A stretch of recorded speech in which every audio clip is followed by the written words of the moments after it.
Hi guys, assalamu alaikum. How are you all? I hope you are well. Welcome back to my channel in this new video. Today's video, how to change text color in Microsoft Outlook. So let's started. At first open your documents. Firstly, select your text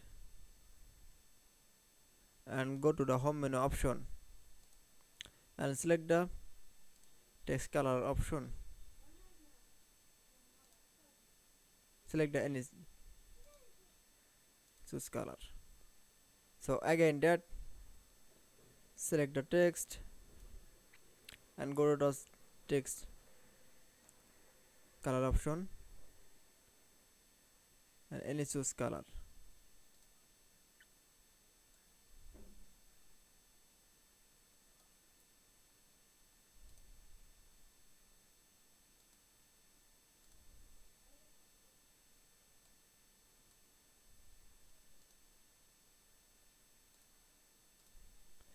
I hope you enjoyed the video. Please like, comment, share and subscribe my channel.